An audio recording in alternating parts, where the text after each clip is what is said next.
Hey guys, today we'll be talking about the Analects of Confucius 6.11, where we see Confucius praising his favorite disciple, Yan Hui. And just a heads up, Confucius is absolutely not saying that poverty is the standard or the exception. He's not glorifying this in any possible way. I can't stress this enough. And yeah, this will make sense as we get into it, and without further ado, let's get started. 6.11. The master said, "What an extraordinary man was Hui, or Yan Hui, living in a shabby neighborhood on a bowl full of millet and a ladle full of water. Most people could not have endured such misery, but Hui did not let it take anything away from his joy. What an extraordinary man was Hui." Okay, so just a little introduction if you're new, but if you're not, we have talked about this a bunch. We have talked about Yan Hui a bunch. So Yan Hui, again, was Confucius's favorite disciple, and he was a really virtuous person, and he really didn't care about any external stuff. He only cared about following the way, or the proper way to live, and also focused on cultivating his character. And he was really content with himself, and as in, like, he was content with how virtuous he was. And a bowl full of millet and a ladle full of water, and living in a shabby neighborhood. This is essentially just describing poverty in the ancient sense. So Confucius was praising Yan Hui's character, not the fact that he was in poverty, but because of how he endured this poverty. Again, Confucius really emphasizes that most people could not have endured such misery. But since Yan Hui was so amazing, he did. And most people would have complained or would have been bitter about being in poverty, but instead, Hui did not let it take anything away from his joy.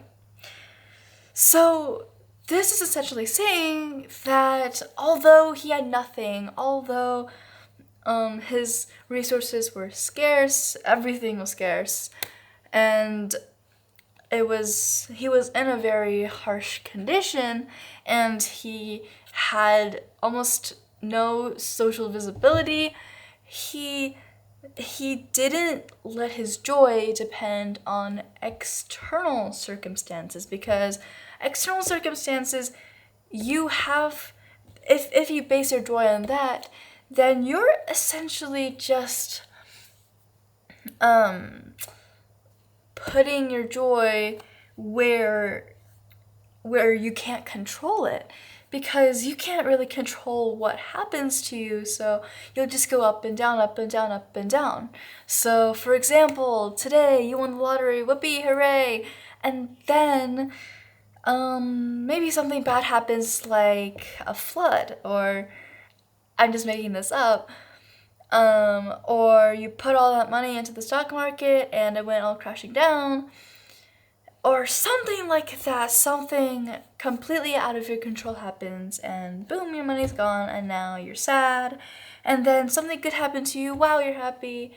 And then some kind of other thing that you can't control happened to you, and then now you're sad. So this is a very unpredictable kind of an unreliable way to I guess place your bets on being happy about a certain thing. So instead, Yan Hui, or we should say the Junzi, or the gentleman, or Confucius's idea of the ideal person, a Junzi, does not put his joy in the external things. Instead, he puts it in his internal things. So this inner joy is probably the most highly regarded joy in Confucianism. So that would be having your joy come from learning or integrity or just being virtuous or this cultivation of your character. And one thing that Yan Hui didn't really have that Confucius had was this idea of humaneness.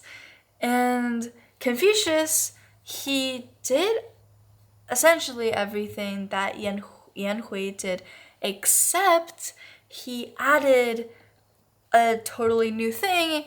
Instead of just being a hermit, Confucius also decided to help people.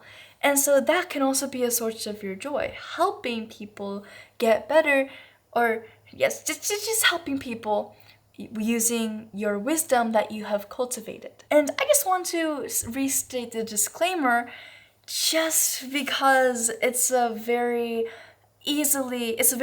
reading that's very easily misread.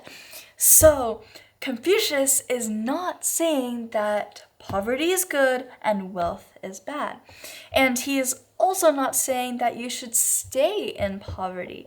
Again, Confucius is praising Yan Hui's character for what he did even when he was in poverty, because usually people would have been really discouraged and would absolutely give up on life. But Yan Hui still chose to cultivate his character and find joy in his life. And if you happen to be in poverty, Confucius is saying that you shouldn't let this poverty corrupt you or your outlook on life. You should still move forward and try to get better. So Confucius in this chapter never glorifies poverty and never condemns the desire to escape hardship, because that is absolutely normal.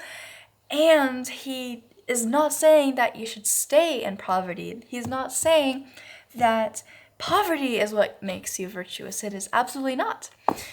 So what he is saying though is that you should still stay true to your morals.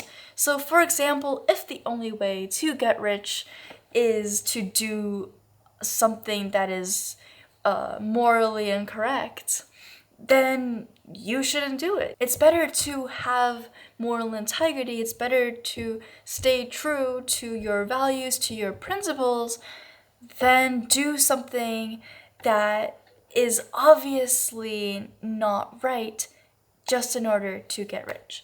And that is only if it's the only option. If there's other ways to get rich, then you should totally. So yeah, Confucius is praising Yan Hui's unshakable virtues and his joy in life, even when he is in poverty. And yeah, that'll be all today, and I'll see you in the next one. Bye!